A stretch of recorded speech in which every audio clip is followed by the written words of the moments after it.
नमस्कार, स्वागत है आपका इंडिया न्यूज हरियाणा पर और आपके साथ मैं हूं साक्षी शर्मा। आज हरियाणा विधानसभा के मॉनसून सत्र का दूसरा दिन है और आज दूसरे दिन की कार्रवाई 2 बजे से शुरू होगी। इस वक्त हमारे साथ आज की कार्रवाई को लेकर बातचीत करने के लिए मौजूद है कैबिनेट मिनिस्टर कृष्ण बेदी। सीधे उनसे बातचीत करते हैं। बेदी साहब, जिस तरह से आज की जो कार्रवाई है, पहले दिन की कार्रवाई को अगर देखें तो जिस तरह से 6 बार विधानसभा को स्थगित होना पड़ा, आपका भी इतना लंबा पॉलिटिकल करियर रहा है, कभी आपने देखा है इससे पहले कि एक ही दिन में 6 बार विधानसभा को स्थगित होना पड़ा हो?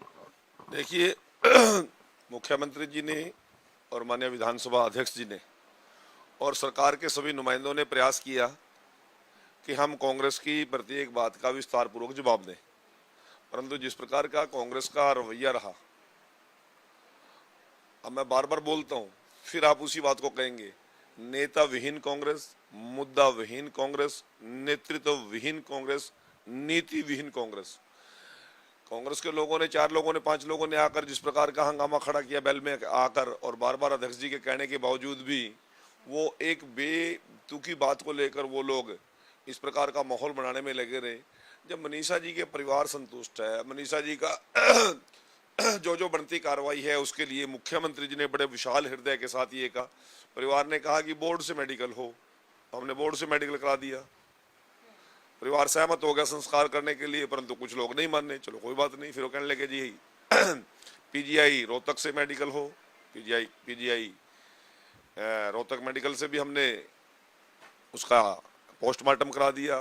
फिर नहीं माने तो फिर लोगों ने जिद की कि एसपी और वहां के नीचे के पुलिस कर्मचारियों का रवैया ठीक नहीं था। मुख्यमंत्री जी ने पूरा स्टाफ बदल दिया, जिन लोगों को जिस प्रकार की सजा देनी थी उस प्रकार का कर दिया। फिर वो कहने लगे नहीं जी एम्स से होना चाहिए। हमने कहा कि एम्स से हो जाएगा, हमारी बेटी है, जहां जहां परिवार की संतुष्टि होगी हम करेंगे। और एम्स का पोस्टमार्टम के बाद उनकी जिद थी कि सीबीआई इंक्वायरी हो, और मुख्यमंत्री जी ने 1 सेकंड की भी देरी नहीं लगाई, उस बात को मान लिया और परिवार को यह आश्वासन दे दिया कोई भी पॉलिटिकल इंटरफेरेंस और किसी प्रकार की लापरवाही हरियाणा पुलिस के द्वारा बर्दाश्त नहीं की जाएगी।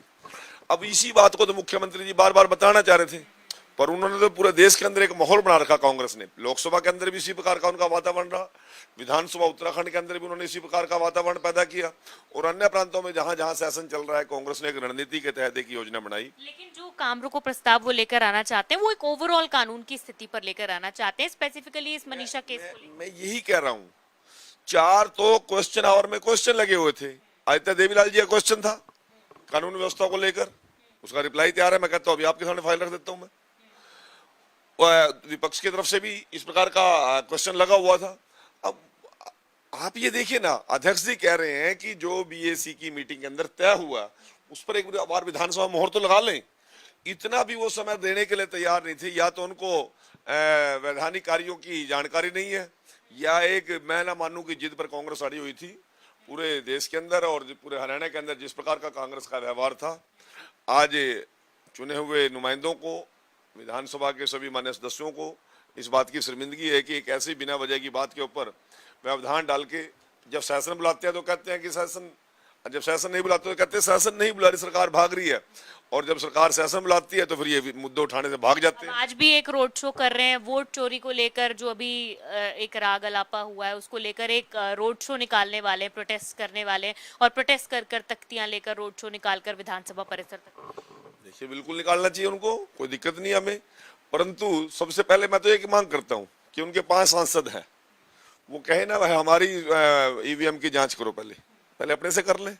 उनके 37 विधायक हैं, वो ईवीएम की जांच करा लेना पहले। और रिजल्ट जिस प्रकार के लोकसभा में आए थे, विधानसभा में भी लगभग उसी प्रकार के रिजल्ट आए हैं। मैं आपको बताना चाहता हूँ, हम रोहतक विधानसभा से लोकसभा चुनाव में हारे, अब भी हारे।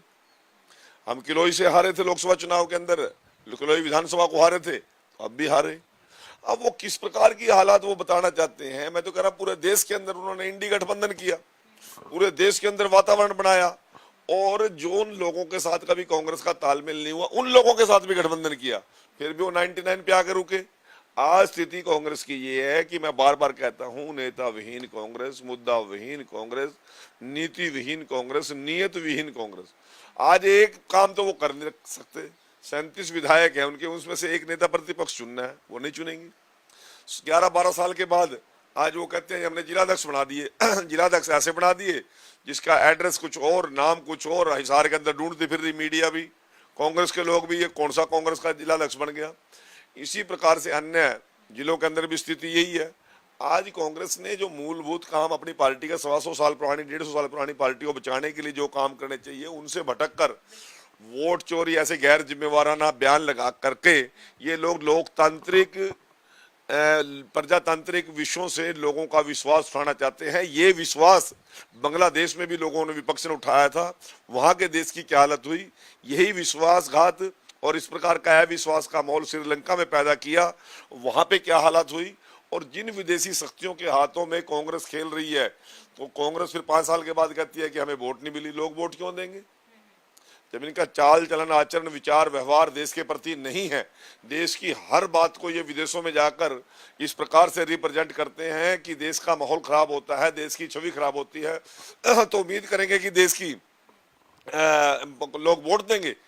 अटल बिहारी वाजपेयी जी नेता प्रतिपक्ष थे, माननीय इंदिरा गांधी जी ने विदेश नीति के ऊपर कोई विषय रखने के लिए उनको भेजा, और किस प्रकार का नेता प्रतिपक्ष होने के बावजूद भी किस प्रकार की वो देश की छवि रख के आए। इसी प्रकार से नरसिम्हा राव सरकार के अंदर भी अटल बिहारी वाजपेयी जी विदेश में गए और विदेश में जाके भारत की एकता और अखंडता के लिए किस प्रकार का उनका वक्तव्य था, ये कांग्रेस को सोचना चाहिए। सेशन में कई बिल्स भी हैं सरकार की तरफ से आने वाले, इसमें एक बैकवर्ड क्लासेस अमेंडमेंट बिल भी जो है वो भी लेकर आया जाने वाला, क्या कुछ तब्दीलियां उसमें? ये एक बड़ा महत्वपूर्ण बिल हम लोग बैकवर्ड निगम कमीशन की पावर को बढ़ाने का लेकर आ रहे हैं।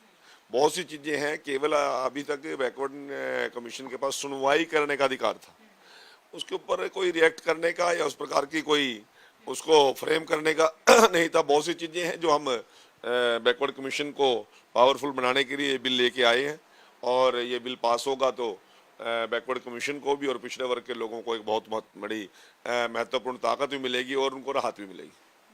और जिस तरह से जो अब काम रोको प्रस्ताव है, जिसके बारे में पहले दिन जिसकी वजह से हंगामे की भेंट चढ़ गया पहला दिन, अब कल उस पर चर्चा है, कल के लिए वो एक्सेप्ट हुआ है, तो कल सरकार जो है वो विपक्ष के सवालों के जवाब देने के लिए तैयार है? हम तो प्रतिदिन तैयार हैं, आप लोगों के माध्यम से भी जवाब दे रहे हैं, जनता के बीच में जाकर भी जवाब दे रहे हैं, और कांग्रेसी कहेंगे तो उनके घर जाकर भी जवाब दे आएंगे।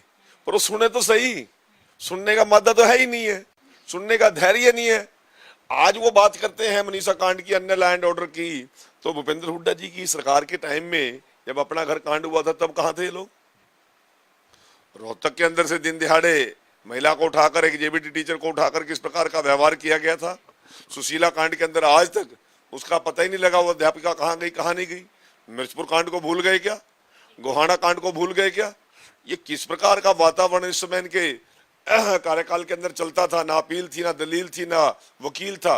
और मैं तो स्वयं आपको बताना चाहता हूं, ईश्वर सिंह जो पिछले विधानसभा में विधायक थे, उस समय कांग्रेस के वो 80 कमीशन के मेंबर थे इस केंद्र के, पानीपत के अंदर उनका बयान छपा था, सबसे ज्यादा एट्रोसिटी यदि एससी अधिकारियों और कर्मचारियों पे हुई तो हुड्डा जी की सरकार में हुई।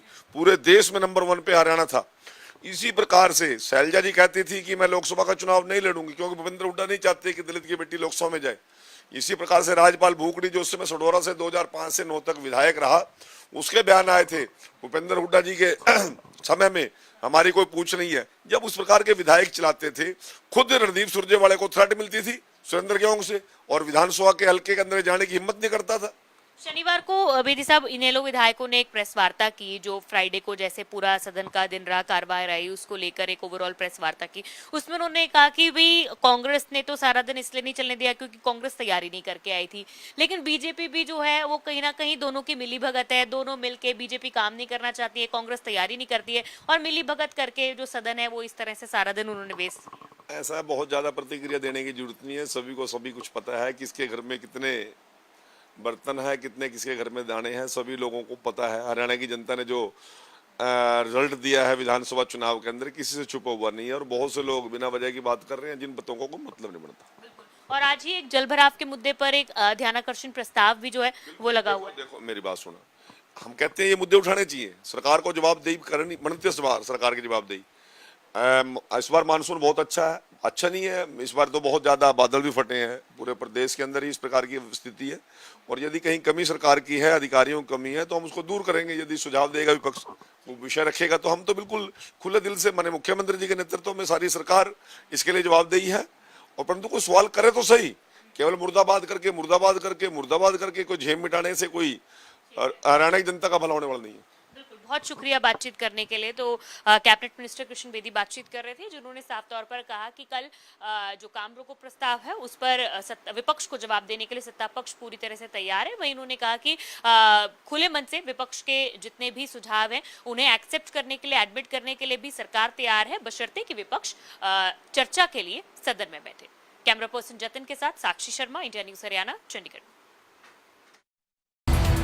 लगातार मानसून सत्र के दौरान तमाम मंत्रियों के बयान सामने आ रहे हैं। आज मानसून सत्र का दूसरा दिन है और कैबिनेट मंत्री कृष्ण बेदी ने बड़ा बयान दिया है। लगातार जिस तरह से कांग्रेस ने सदन में हंगामा पहले दिन किया, मानसून सत्र के पहले दिन, उसको लेकर मंत्री बेदी ने कहा कांग्रेस मुद्दा विहीन है, नेता प्रतिपक्ष तक कांग्रेस नहीं चुन पाई है, कांग्रेस मुद्दा विहीन है, नीति विहीन है, नियत विहीन है और जबरदस्ती जिलाध्यक्ष बनाए गए हैं। आपको बता दें कि लगातार तमाम मंत्रियों की तरफ से ये बयान सामने आ रहे हैं।